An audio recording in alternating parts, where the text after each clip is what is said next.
Hey there, time for another video. I've decided what I'm going to do is I'm going to start talking about Joe and everything in stages. So this first stage is going to be the pregnancy, infant, and toddler.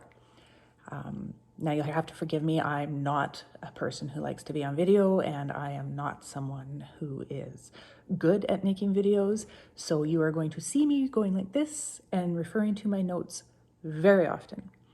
Anyway, let's start with the pregnancy. There was a problem. I had my ultrasound at the normal time, and they found what was called a cystic hygroma on the fetus, on Joe. Anyway, this hygroma can cause, it's a fluid pocket at the back of the neck, and it's one of the signs of Down syndrome. So what they did is they sent me for an amniocentesis at Women's Hospital, and to check the chromosomes and all of that kind of stuff and see if Joey had Downs. Anyhow, he did not. The amnio ruled that out, but what they did confirm was that Joe had Noonan syndrome. And maybe another day I'll do a more in-depth video about what Noonan syndrome actually is. But in the meantime and in between time, Noonan's affects the heart.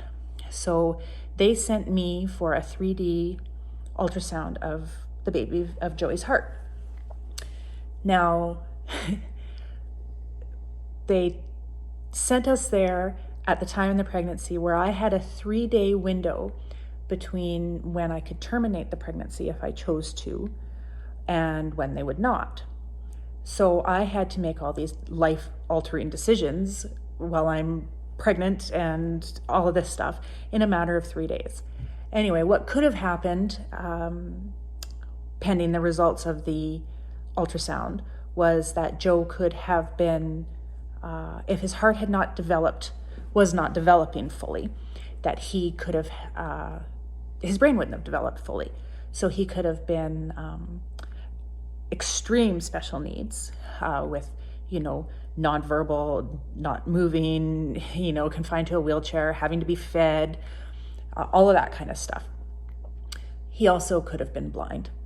He could have been deaf. He could have had a learning disability.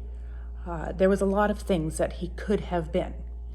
So we had to make a decision whether or not we were going to abort this fetus, the poor little thing. Oh, like you don't ever want to have to make that decision ever. And we had decided that if the heart was not developing properly, that we would probably have ended the pregnancy. We figured it wasn't fair to Joe, and it wasn't fair to his sister or us, because what kind of life was he going to have? I decided that if he was blind or deaf or had a learning disability or any of those other things, we could do it. Was it going to be hard? Friggin' rights it was going to be hard. But I decided that we could do it.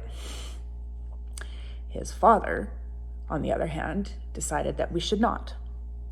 He decided that we should abort the pregnancy whether or not the heart was fine or not. So, step one in a great relationship that was. Anyway, heart was fine, so it was a matter of a waiting game. What they did was they planned I'd had a C-section with Emma, so they planned another C-section with Joey because they didn't want him to go through the trauma of the birth. So here's letdown number 1 in a list of a million with the system. If they were so concerned about the trauma of the birth and scheduled a C-section, and they knew he had Noonan syndrome, and they knew there could be these issues, why did they not automatically say, you're going to Children's? He will be born at Children's Hospital, whether it be Prince George or Vancouver, anything. But nope, Williams Lake.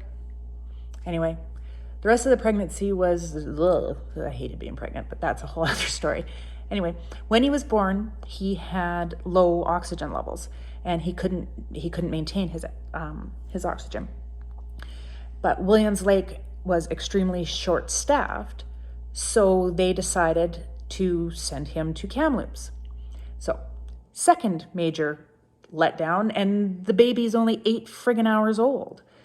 If they were short-staffed in Williams Lake and they knew that there could be problems with the pregnancy or with the birth and with the baby, again, why were we not given the opportunity to have Joe at Children's Hospital or even a bigger center? Nope.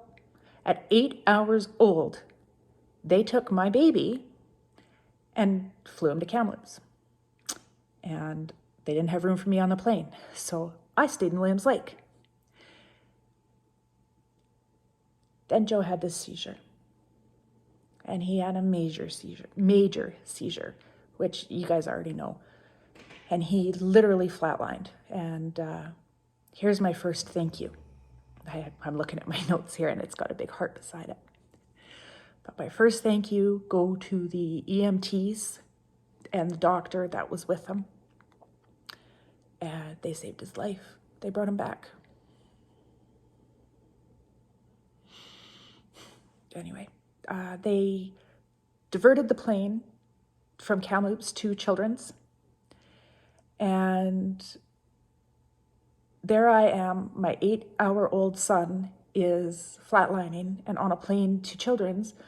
I'm still in Williams Lake. The next day, they had room for me, and I did get to fly down to be with him. And this is, again, I have a little heart in my notes. The second thank you of the system.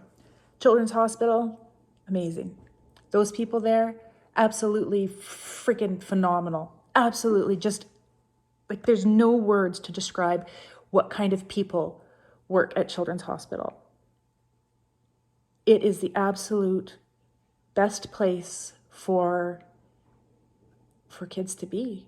Obviously, nobody wants to have their kids go there, but they were amazing. He continued to have seizures while we were at Children's. We were there for a couple of weeks. Here's another little letdown, but this one wasn't the system. This was my in-laws at the time.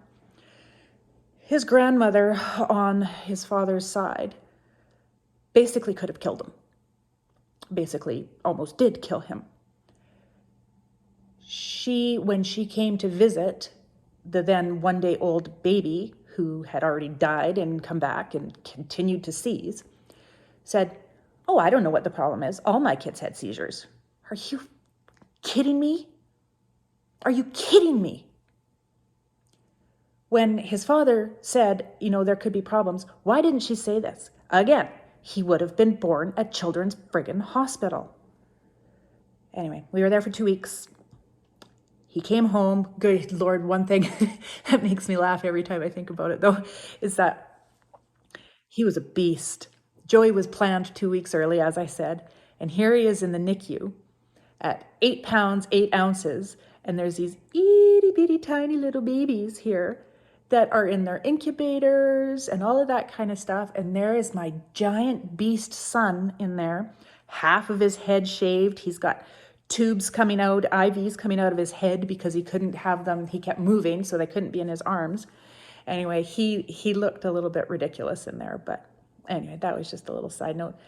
So that is pregnancy, birth. As he continued on in infancy, the doctors and nurses actually asked me if I was on drugs while I was pregnant. That is the beginning of Joe and his not being able to self-regulate.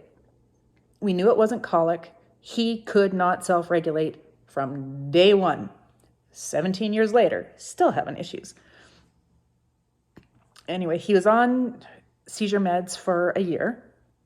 And thankfully, he grew out of them, which, again, we were lucky. Sorry, as I got to flip my notes over here, and this is dragging on, and I'm sure you guys have all probably stopped by now, but it's good for me to talk about this. Anyway, he went into, and how many times have I said anyway? Good Lord, Reagan, that is just terrible, terrible. Regardless, he went from infant to toddler and still couldn't self-regulate. I can remember one time when we were in Victoria visiting my brother and we were at Red Robin for lunch, and that kid screamed and screamed and screamed, and I had to take him out of the restaurant and walk him through the parking lot, and he could only walk when holding my hand, but he just could not calm himself down. it just, the only thing that would get him to stop was time. Time. He, I'm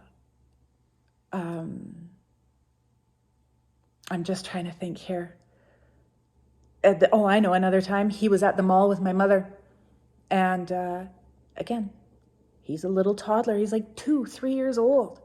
And he's screaming and screaming and screaming. But he was so wiggly and Mom couldn't pick him up. She literally drug him by the leg. Thank goodness there wasn't a lot of people around. But drug him by the leg out the mall so that she could get him out of there without him screaming and screaming and screaming. Again, the only thing that calmed him down was time. So now the third letdown. He had appointments at the Child Development Center and with genetics at Children's. And I kept saying about his inability to self-regulate. Nothing. Brushed it off. I couldn't get the kid to sleep. He either slept on me or then I would put him to sleep and onto the couch, and then finally he would get into bed. And they said, no, this is all, it happens. Every kid is different, but we've seen this happen. Kids don't sleep, kids scream, blah, blah, blah. From day one, as you can see, we started with the non-self-regulation, and our first trips to somewhere within the system failed us. I kept begging the Child Development Center, no, there's something wrong with him. No, there's something wrong. I mean, a mom knows. I knew. And they brushed him off. So, I'm not going to say anyway again, because it is annoying as hell. So, I'm going to say goodbye. I need you guys all to remember that this was all before Joey started kindergarten. So, in the next video, I plan on tackling his early school years and hopefully go from kindergarten to teenager-ish. There's some good stuff in there. Okay, one more anyway. Anyway, I need you all to know how much I still miss my boy every day. I spent a good 15 minutes in the shower this morning just crying my eyes out because I miss him so much. Just want him to come home. Get help and come. Anyway, I love you, Joey, and I will talk to you soon. Bye, baby.